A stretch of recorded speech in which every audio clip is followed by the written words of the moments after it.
ರೇಣುಕಾಸ್ವಾಮಿ ಹತ್ಯೆ ಕೇಸ್ನಲ್ಲಿ ದರ್ಶನ್ಗೆ ಸಂಕಷ್ಟ ತಪ್ಪಿಲ್ಲ. ಜಾಮೀನನ್ನು ರದ್ದು ಕೋರಿ ಸುಪ್ರೀಂ ಕೋರ್ಟ್ ಮೆಟ್ಟಿಲೇರೋದಕ್ಕೆ ಈಗ ತಯಾರಿಯನ್ನು ನಡೆಸಲಾಗ್ತಾ ಇದೆ. ಕಳೆದ 15 ದಿನಗಳಿಂದ ಹೊರಗಡೆ ಇದ್ದಾರೆ ನಮ್ಮ ನಟ ದರ್ಶನ್. ಸರ್ಜರಿ ಮಾಡಬೇಕು, ಸರ್ಜರಿ ಮಾಡಿಲ್ಲ ಅಂತಂದ್ರೆ ಪಾರ್ಶ್ವವಾಯು ಆಗುತ್ತೆ ಅಂತೆಲ್ಲ ಸಬೂಬು ಕೊಟ್ಟು 15 ದಿನಗಳಿಂದ ಸರ್ಜರಿ ಮಾಡಿಸದೇ ಕೂತಿದ್ದಾರೆ. ಆ ನಡುವೆ ತನಿಖಾಧಿಕಾರಿಗಳಿಗೆ ಮೇಲ್ಮನವಿ ಸಲ್ಲಿಸೋದಕ್ಕೆ ಗೃಹ ಇಲಾಖೆ ಸಮ್ಮತಿ ಕೊಟ್ಟಿದೆ. ನವೆಂಬರ್ 18ನೇ ತಾರೀಕು ಹಿರಿಯ ವಕೀಲ ರಘುಪತಿ ಮೇಲ್ಮನವಿಯನ್ನು ಸಲ್ಲಿಸ್ತಾರೆ. ನಟ ದರ್ಶನ್ ಅವರ ಜಾಮೀನು ಆದೇಶವನ್ನು ಪ್ರಶ್ನಿಸಿ ಪ್ರಸನ್ನ ಕುಮಾರ್ಗೆ ಮೇಲ್ಮನವಿಯನ್ನು ಸಲ್ಲಿಸುವ ಜವಾಬ್ದಾರಿಯನ್ನು ಕೊಡಲಾಗಿದೆ. ಹೈಕೋರ್ಟ್ನಲ್ಲಿ ಎಸ್ಪಿಪಿ ಪ್ರಸನ್ನ ಕುಮಾರ್ ವಾದವನ್ನು ಮಂಡಿಸಿದ್ರು. ಬೇಕಾದ ಅಗತ್ಯ ದಾಖಲೆಗಳನ್ನು ಪ್ರಸನ್ನ ಕುಮಾರ್ ಒದಗಿಸ್ತಾ ಇದ್ದಾರೆ. ಜಾಮೀನನ್ನು ರದ್ದು ಮಾಡಬೇಕು ಅಂತ ಸುಪ್ರೀಂ ಕೋರ್ಟ್ ಮೆಟ್ಟಿಲಿರೋದಕ್ಕೆ ತಯಾರಿ ಮಾಡಿಕೊಂಡಿದ್ದಾರೆ. ನವೆಂಬರ್ 18ನೇ ತಾರೀಕು ಹಿರಿಯ ವಕೀಲ ರಘುಪತಿ ಮೇಲ್ಮನವಿಯನ್ನು ಸಲ್ಲಿಸ್ತಾರೆ. ಸುಪ್ರೀಂ ಕೋರ್ಟ್ಗೆ ಹೋಗೋದಕ್ಕೆ ಸಿದ್ಧತೆಗಳಾಗಿದೆ. ನಟ ದರ್ಶನ್ ಅವರಿಗೆ ಜಾಮೀನು ಕೊಟ್ಟಿರುವ ಕ್ರಮ ಸರಿಯಲ್ಲ. ನಟ ದರ್ಶನ್ ಜಾಮೀನು ಪಡೆದುಕೊಳ್ಳೋದಕ್ಕೆ ಸಬೂಬನ್ನು ಕೊಟ್ಟಿದ್ರು. ಆದರೆ ಜಾಮೀನಿನ ಕಂಡೀಷನ್ಗಳ ಪ್ರಕಾರ ಮತ್ತು ಜಾಮೀನು ಪಡೆಯೋದಕ್ಕೆ ಅವ್ರು ಏನೇನು ಮಾಡಿದ್ರು, ಏನೇನು ಮಾತುಗಳನ್ನು ಹೇಳಿದ್ರು ಅದಕ್ಕೆ ನಾವು ಫಾಲೋ ಮಾಡ್ತಿಲ್ಲ. ಆಪರೇಷನ್ ಮಾಡಿಸಿಕೊಳ್ಳಬೇಕಾದ ಅನಿವಾರ್ಯತೆ ಇಲ್ಲ. ಒಂದು ಕಡೆ ಅನಿವಾರ್ಯತೆ ಇದೆ ಈಗ. ಯಾಕಂದ್ರೆ BJS ಆಸ್ಪತ್ರೆಯಲ್ಲಿ ದರ್ಶನ್ ಚಿಕಿತ್ಸೆ ಪಡಿತಿದ್ದಾರೆ. 16 ದಿನ ಆಯಿತು. ಕಳೆದ 10 ದಿನಗಳಿಂದ ಫಿಸಿಯೋಥೆರಪಿ ಆಗ್ತಿದೆ. ಕೇಳಿದ್ರೆ ಹೌದು ಆಪರೇಷನ್ಗೆ ಓಕೆ ಅಂದ್ರು, ಅವರ ಮಿಸ್ಸಸ್ ಓಕೆ ಅಂದ್ರು, ಇವರು ಓಕೆ ಅಂದ್ರು. ಯಾವತ್ತಾಗುತ್ತೆ ಯಾರಿಗೂ ಗೊತ್ತಿಲ್ಲ. ಫಿಸಿಯೋಥೆರಪಿ ಮಾತ್ರ ಕಳೆದ 10 ದಿನಗಳಿಂದ ನಡೀತಾ ಇದೆ. ಈಗ ಆಪರೇಷನ್ ಮಾಡಿಸಿಕೊಳ್ಳಲೇಬೇಕಾದ ಅಗತ್ಯತೆ ದರ್ಶನ್ಗಿದೆ. ತುರ್ತು ಆಪರೇಷನ್ ಅಂತ ಹೇಳಿದ್ರು ಮಧ್ಯಂತರ ಬೇಲ್ ಪಡೆಯೋದಕ್ಕೆ. ಮಧ್ಯಂತರ ಬೇಲ್ ಅವ್ರಿಗೆ ಆಪರೇಷನ್ ಆಗಬೇಕು ಅನ್ನೋ ಕಾರಣಕ್ಕೇನೆ ಕೊಟ್ಟಿದ್ದು. ಆದರೆ ಫಿಸಿಯೋಥೆರಪಿ ಮಾತ್ರ ಸಾಕು ಅಂತಂದ್ರೆ ಅದಕ್ಕೇನು ಆಪರೇಷನ್ ಬೇಲ್ ಯಾಕೆ? ಜೈಲಲ್ಲೇ ಫಿಸಿಯೋಥೆರಪಿ ಮಾಡೋಕ್ಕಾಗಲ್ವಾ?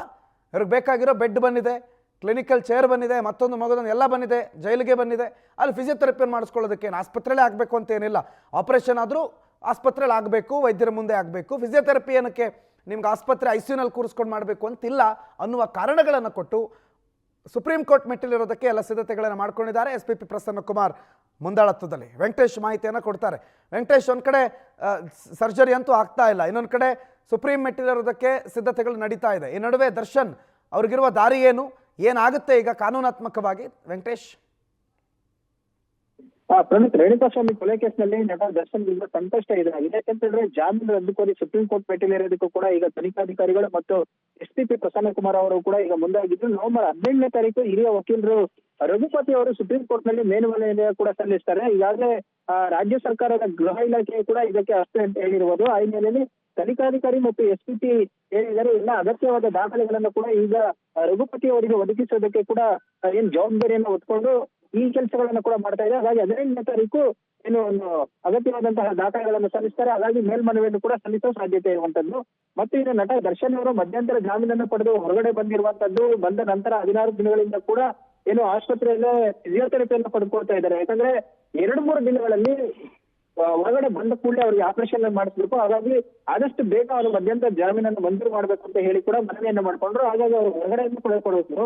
ಆದ್ರೂ ಕೂಡ ಇದುವರೆಗೂ ಕೂಡ ಅವರಿಗೆ ಆಪರೇಷನ್ ಅನ್ನು ಮಾಡಲಿಲ್ಲ. ಫಿಸಿಯೋಥೆರಪಿಯ ಮೂಲಕವೇ ಅವರಿಗೆ ಗುಣಪಡಿಸುವಂತ ಕೆಲಸಕ್ಕೆ ಮುಂದಾಗ್ತಾ ಇರುವಂತದ್ದು. ತುರ್ತು ಆಪರೇಷನ್ ಆಗ್ಬೇಕಂತ ಹೇಳಿದ್ದು ಇದುವರೆಗೂ ಕೂಡ ಮಾಡ್ತಿಲ್ಲ. ಯಾಕೆ ಅನ್ನುವಂತ ಪ್ರಶ್ನೆ ಕೂಡ ಈಗ ಮುಂದಿರುವಂತದ್ದು. ಹೀಗಾಗಿ ಈ ಒಂದು ಬೇಲ್ ಕ್ಯಾನ್ಸಲ್ ಆಗುವಂತ ಆತಂಕದಲ್ಲಿ ಕೂಡ ಒಂದು ಕಡೆ ಇದ್ದಾರೆ. ಹಾಗಾಗಿ ಅವರ ಕುಟುಂಬಸ್ಥರು ಕೂಡ ತುಂಬಾ ಸಂಕಷ್ಟ ಅಂತ ಹೇಳಿದ್ರೆ ಈಗ ಒಂದು ಕಡೆ ಆತಂಕ ಕೂಡ ಎದುರಾಗಿದೆ. ಏನು ಸುಪ್ರೀಂ ಕೋರ್ಟ್ ನ ಮೆಟ್ಟಿಲೇರ್ತಾ ಇದ್ದಾರೆ, ಮುಂದೆ ಏನ್ ಮಾಡ್ಬೇಕು ಅನ್ನೋಂಥದ್ದು ಕೂಡ ಈಗ ಅವ್ರಿಗೆ ಆತಂಕ ಆಗಿದೆ. 2 ದಿನಗಳಲ್ಲಿ ಆಪರೇಷನ್ ಮಾಡೋದಕ್ಕೂ ಕೂಡ ಏನು ಡೇಟ್ ಅನ್ನು ಫಿಕ್ಸ್ ಮಾಡ್ತಾರೆ. ಈಗ ರೋಗಿ ಕೂಡ ಅದಕ್ಕೆ ಒಪ್ಪಿಗೆಯನ್ನು ಕೊಟ್ಟಿದ್ದಾರೆ. ಕುಟುಂಬಸ್ಥರ ಜೊತೆ ಚರ್ಚೆಯನ್ನ ಮಾಡಿದ್ದೀವಿ. ಆ ವೈದ್ಯರು ಹೇಳಿರುವಂತಹ ಕೂಡ ನಾವು ಏನೋ ಒಂದು ಆಪರೇಷನ್ ಮಾಡಿಸೋದಕ್ಕೆ ಸಿದ್ಧ ಅಂತ ಹೇಳಿ ಈಗ ಅವರು ಕುಟುಂಬಸ್ಥರ ಹೇಳಿರುವ ಹಿನ್ನೆಲೆಯಲ್ಲಿ ಯಾವಾಗ ಮಾಡ್ಬೇಕು ಅಂತ ಹೇಳಿ ಕೂಡ ಒಂದು ಫೈನಲ್ ಮಾಡ್ತಾರೆ.